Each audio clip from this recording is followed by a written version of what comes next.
తిరుమల తరహాలో కాణిపాకం ఆలయాన్ని అన్ని విధాలుగా అభివృద్ధి చేయడానికి రాష్ట్ర ప్రభుత్వం కృషి చేస్తోందని దేవాదాయ ధర్మాదాయ శాఖ మంత్రి ఆనం రామనారాయణ రెడ్డి తెలిపారు. కాణిపాకం శ్రీ వరసిద్ధి వినాయక స్వామివారి బ్రహ్మోత్సవాల్లో భాగంగా ప్రభుత్వం తరపున స్వామివారికి మంత్రి పట్టు వస్త్రాలు సమర్పించారు.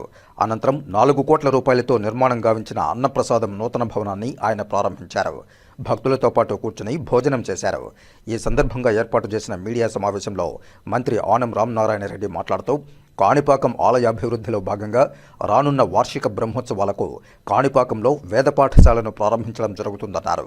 ఇందుకుగాను వేదిక్ యూనివర్సిటీకి అనుమతి తీసుకోవడం జరుగుతుందని, అలాగే దేవస్థానం దేవాదాయ ధర్మాదాయ శాఖ అనుమతులు తీసుకుని వేద పాఠశాలను కాణిపాకంలో నిర్మించడం జరుగుతుందన్నారు. అలాగే రాష్ట్రంలో దేవాలయాల అభివృద్ధికి గాను కొన్ని దేవాలయాలకు మాస్టర్ ప్లాన్లు సిద్ధమయ్యాయని, మరికొన్ని దేవాలయాలకు మాస్టర్ ప్లాన్ అందలేదని తెలిపారు. కేంద్ర రాష్ట్ర ప్రభుత్వాల నిధులు సహాయ సహకారాలతోనే మరిన్ని అభివృద్ధి పనులు చేయడానికి సాధ్యమవుతుందన్నారు. కాణిపాకంలో కూడా మహాప్రాకారం నిర్మాణానికి కూడా చర్యలు చేపడుతున్నామని పేర్కొన్నారు. రాష్ట్రంలోని అన్ని దేవాలయాల్లో పనిచేస్తున్న అర్చకులకు, నాయీ బ్రాహ్మణులకు, ఉద్యోగస్తులకు జీతభత్యాలు పెంచడం జరిగిందన్నారు.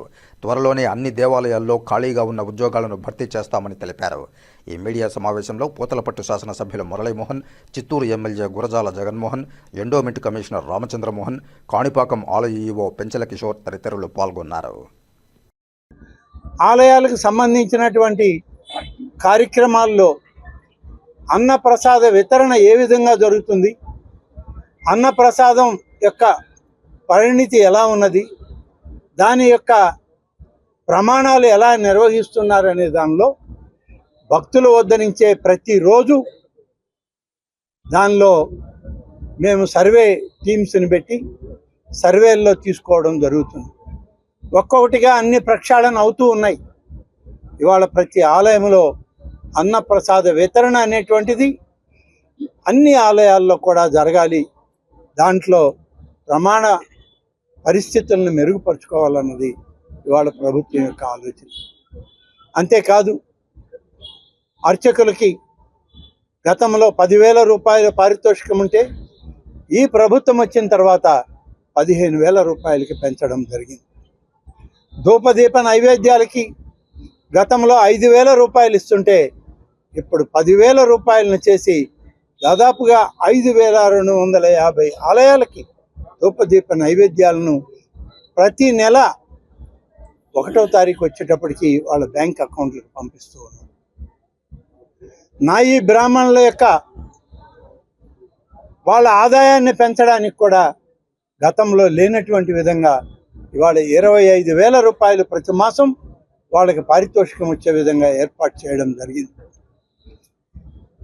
వేద పండితులు, వేదాన్ని అధ్యయనం చేసినటువంటి అనేక మంది వాళ్ళ వేద పండితులు ఉంటే వేద పండితులకి సరైనటువంటి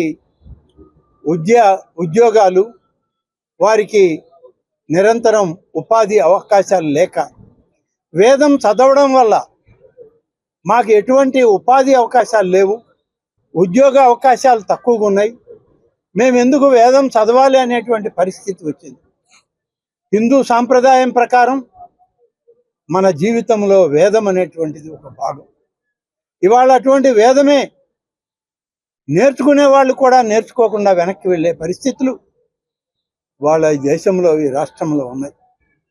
దీన్ని గమనించినటువంటి గౌరవ ముఖ్యమంత్రి గారు వేదాన్ని అభ్యసించి వేద పఠనం పూర్తి చేసి దానికి సంబంధించినటువంటి సర్టిఫికేట్ పొందితే 3 సంవత్సరాలు ప్రతి నెల ఒక్కొక్క వేద పండితుడికి అర్హత కలిగిన వాళ్ళకి 3,000 రూపాయల లెక్కన సంభావన కింద ప్రతి నెల ఇస్తే ఈ విధంగా ఇవాళ విడిపోయిన ఆంధ్రప్రదేశ్లో 600 మంది వేద పండితులకి ఇవాళ సంభావన, వాళ్ళు ఏ పనైనా చేసుకొనివ్వండి, 3,000 రూపాయలు ఇస్తుంది.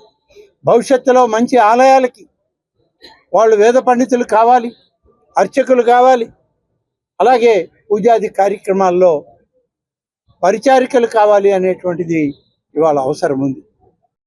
శ్రీ నారా చంద్రబాబు నాయుడు గారు అత్యంత ప్రతిష్టాత్మకంగా హిందూ ఆలయాలలో జరిగేటువంటి పూజా కైంకర్యాలని ప్రత్యక్షంగా ప్రతి ఆలయంలో జరిగేటువంటి దాన్ని ఆయన పర్యవేక్షిస్తూ మరీ ముఖ్యంగా ఇటువంటి బ్రహ్మోత్సవాల టైంలో ఆలయాలకి తను లేకపోతే తను మంత్రివర్గ సహచరుల్ని పంపి ప్రభుత్వం తరఫున పట్టు వస్త్రాలని స్వామివారికి ఇవ్వడం అనేటువంటిది ఆనవాయితీ. ఈ ఆనవాయితీలోనే ఈరోజు ఈ యొక్క కాణిపాకం వినాయక స్వామి యొక్క ఆశీస్సులు తీసుకోవడానికి రాష్ట్ర ప్రభుత్వ ప్రతినిధిగా నేను ఇక్కడికి రావడం జరిగింది. గడిచిన సంవత్సరం కూడా నాకే అవకాశం ఉండింది, కానీ కృష్ణానది పరివాహక ప్రాంతంలో వచ్చినటువంటి వరద బీభత్సంలో ఆనాడు మేమందరం అక్కడే ఉండిపోవడంతో స్థానిక శాసనసభ్యుల్ని అధికార యంత్రాంగాన్ని ఇక్కడికి వచ్చి పట్టు వస్త్రాలు ఇవ్వమని చెప్పి ప్రభుత్వం నుంచి ఆదేశాలు ఇచ్చాం. మరి ఈ సంవత్సరం పూర్తి స్థాయిలో ఈ ఉత్సవాలలో పాల్గొనడానికి నేను ఇక్కడికి రావడం, స్వామివారికి ప్రభుత్వ లాంఛనంగా ఇచ్చేటువంటి పట్టు వస్త్రాలని స్వామికి సమర్పించడం జరిగింది. ఈరోజు స్వామివారి యొక్క ఆశీస్సులు ఆంధ్ర రాష్ట్ర ప్రజానీకానికి, హిందూ ధర్మాన్ని ఆచరించేటువంటి ప్రతి కుటుంబానికి విఘ్నేశ్వరుని యొక్క ఆశీస్సులు ఉండాలని, ఎటువంటి విఘ్నాలు లేనటువంటి సమాజ స్థాపన జరగాలి, అన్ని విధాలా ఈ రాష్ట్రం సర్వతోముఖాభివృద్ధిని సాధించాలని చెప్పి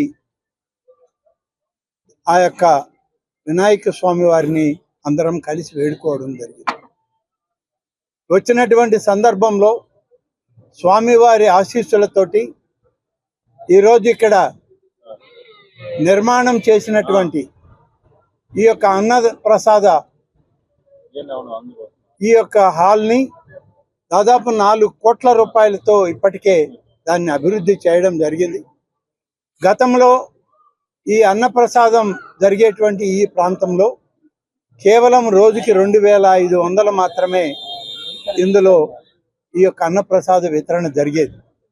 ఈరోజు ఈ నూతన భవనం, నూతనంగా ఏర్పాటు చేసినటువంటి వంటశాల ఇవన్నీ కూడా మెకనైజ్డ్ పద్ధతిలో ఉండాలి అనేటువంటిది ముఖ్యమంత్రి గారు ఇచ్చిన ఆశీస్సులతో వారు ఇచ్చిన ఆదేశాలను అమలు పరుస్తూ దాదాపు 4 కోట్ల రూపాయల పైచిలుకు అయ్యేటువంటి ఈ కార్యక్రమాన్ని ఇవాళ ప్రారంభించడం జరిగింది.